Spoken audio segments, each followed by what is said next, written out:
we were to have a mission in the game space, it's that we want to bring the player, to make them a participant in the narrative. By bringing this character, Elizabeth, into the game, by having her with you pretty much for almost the entire game, we knew that if we didn't get her right, the game wouldn't be right. And she really is the emotional center of the game. This character, Elizabeth, she comes from a pretty dark place, but she's also got an incredible amount of enthusiasm for life. And when we found Courtney, I think we found somebody who could do both. I don't dance. Come on, let's go. Why? What could be better than this? It's so complex. I mean, you're talking about really trying to bring forth all the complexities of human nature that impact us, because you're having to use only your voice to convey your entire, the character and what you're trying to portray. You have to put your entire body into it. So there are times when I'm doing voiceover work and I'm literally drenched in sweat because my body is working so hard. Hey! Knock it off! Stop it! Will you stop it? I'm not here to hurt you. Who are you? My name is DeWitt. I'm a friend. I come to get you out of here. Get away!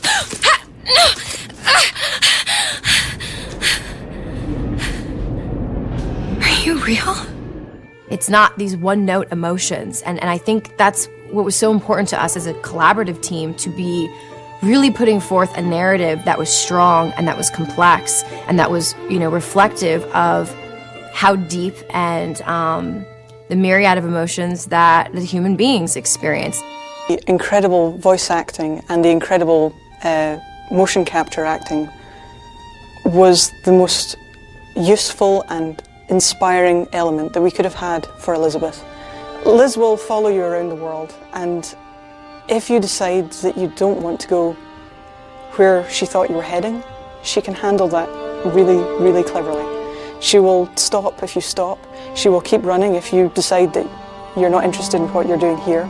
She will be by your side no matter what you end up doing. The moment you come up against a character who's just sort of standing there, or behaves robotically, or behaves in a way that is so alien to what you'd expect out of a human being, you just shut them off. And you just say, oh, they're just a video game character. I don't need to worry about feeling anything about them. And so we tried a lot of things. We tried to make Liz have emotions so that she can react to things in the world and things that you do. For example, we might say that Liz will feel comfortable leaning against this wall, but she'll do so with her arms crossed. And she'll do so with her back slightly turned towards you. And that difference of just a few degrees is enough to make the player feel that they're really in the doghouse. Even if we just break that barrier sometimes, where people feel she's a friend or somebody going through this experience with them, then that would be very exciting for me.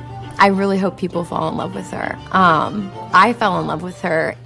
I forget she's not a real person sometimes, and I know Courtney really well, and I forget sometimes that that's Courtney's voice, and that's Heather's motion, and that's the team's other work, and she becomes a real person to me many times. And I think the reason we call her Liz internally is because she became a real person to us in a lot of ways. Elizabeth has been locked in her tower for however many years it was, and now instead she's going to be released from her secondary tower, which is our studio, and let loose in the world for real. And that's just an incredible feeling.